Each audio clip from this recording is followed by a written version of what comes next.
It is time for the Writer's Block, our weekly look at all things sporting. I'm Jenni Carlson here in the studios of the Oklahoman, joined by Cedric in the studios of the Austin American-Statesman. Hello, my friend.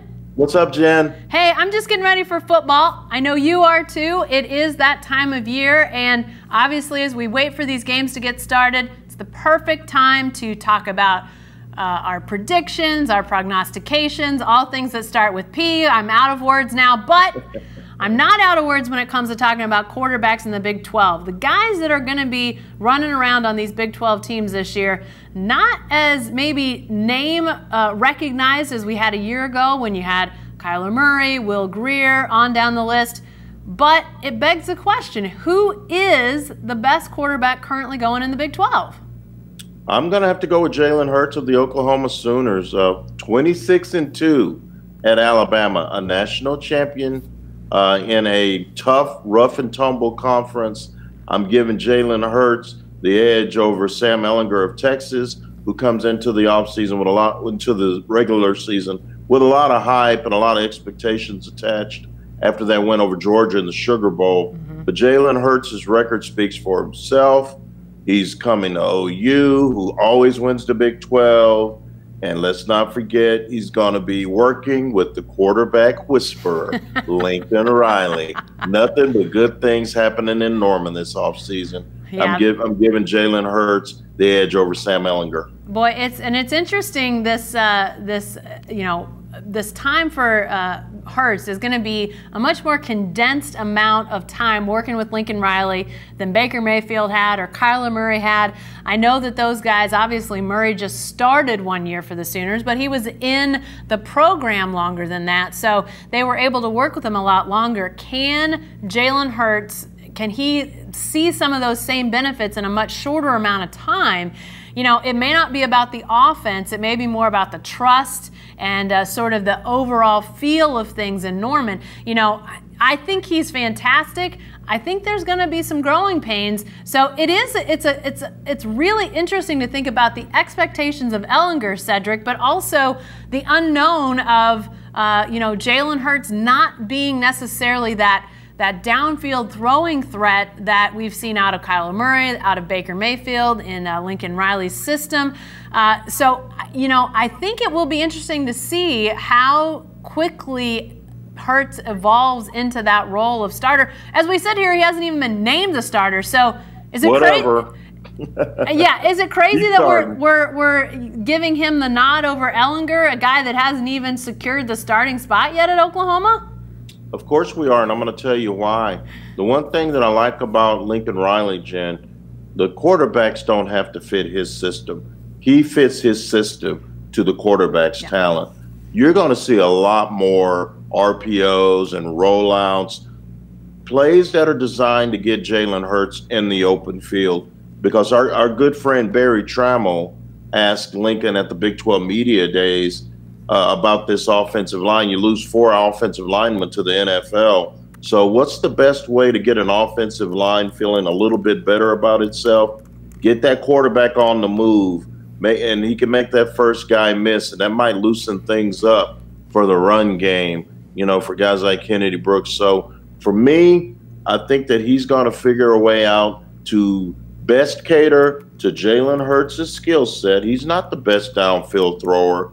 Ehlinger is a pretty good thrower, but we both know that the Texas Longhorns they're the only team in D1 that didn't have a play over 50 yards last year. So they're more of a ground and pound type offense, station to station. And so I think that Jalen Hurts is going to be on the move a lot more earlier, while Lincoln figures out how to get this offensive line acclimated to a different skill set behind center. Yeah, it's a great point. And, as we talk about quarterbacks in the Big 12, these names aren't nearly as well known as the ones that everybody knew from last year. But, a guy like Brock Purdy at Iowa State, a legitimate high school star now in Ames. They don't have many of those guys come through. Be interesting to see how does he now in his first full year as the starter up there, how does he do? Charlie Brewer at Baylor. West Virginia, Austin Kendall, a transfer from Oklahoma. Looks like he may be the guy in West Virginia. Some guys that aren't necessarily as known, But it'll be fascinating to see how do they evolve, how do they emerge as that next crop of quarterbacks in the Big 12. Because now, Cedric, the pedigree's out there. You know, it used to be that Big 12 and all these air raids, everybody thought, well, these are just system quarterbacks. Cedric, right now, the three of the most high-profile quarterbacks in the NFL are Big 12 guys in Patrick Mahomes, defending MVP. You've got Baker Mayfield setting the world on fire in Cleveland, and Kyler Murray, who everybody is excited to see what he can do in Arizona. Of those three, I'm curious. We talked about who we thought was the Big 12 best right now. Of those three guys in the NFL, who's the most likely to exceed expectations this year, those three Big 12 quarterbacks? Well, for Patrick Mahomes, who threw for over 5,000 yards with 50 touchdowns, for him to exceed that, Jen, means that he's got to lead the Chiefs to a Super Bowl or bust.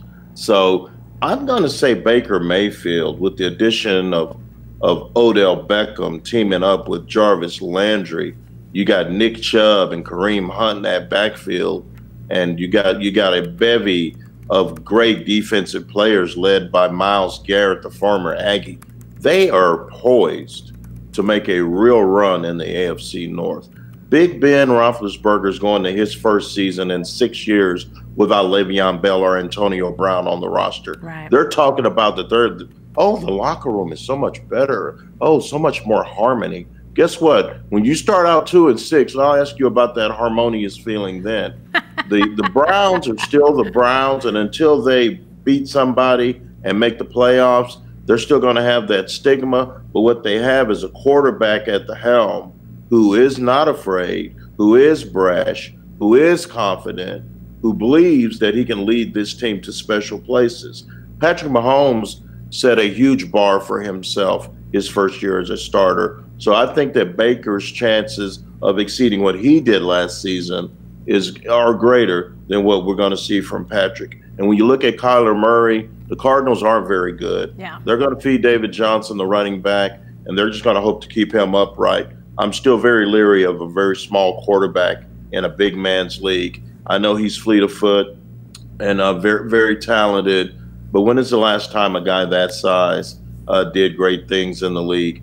They're hoping to get a Russell Wilson type of output from him, but he's a long way from being Russell Wilson. Yeah, it's definitely going to be a rude awakening, I think, for Kyler Murray, just with the pieces around him. I mean, you don't nearly have the type of skill that, say, Baker Mayfield does now in Cleveland with the offseason acquisitions. You know, I think he probably is the guy that's most likely. I know expectations in Cleveland are very high. I know they expect this team to do a lot of things that they haven't done in a long time, but I do think that it's set up, if everything goes the way that it looks to be trending, you like the Browns to be a team to watch. I mean, they've just got so many more pieces in place. But Arizona, you know, I think that there's a potential for Kyler Murray to be a good NFL quarterback, but yeah, just the pieces aren't as good there, so it's going to be more difficult. He's going to have to figure out how to adapt his game to the NFL. We saw it happen at the college level. While he hasn't grown any, but he definitely figured out a way to be elusive, to avoid injury. He's going to have to do that and then some for Cliff Kingsbury. I still can't believe I'm saying that, in Arizona. It's going to be interesting to see, though, how he is able to handle that in his first year, taking over the reins. I mean, he's going to do something it looks like that not even Baker Mayfield did, Cedric, and that he's the guy. I mean, when Baker got to Cleveland, they basically said, no, we're not gonna start him right away. We're gonna wait. Injury forced their hand. They did, but Kyler looks like he's going to get the start from the get-go. So that's a whole other ball of wax that Kyler Murray is going to have to adjust to and embrace to see how he handles that.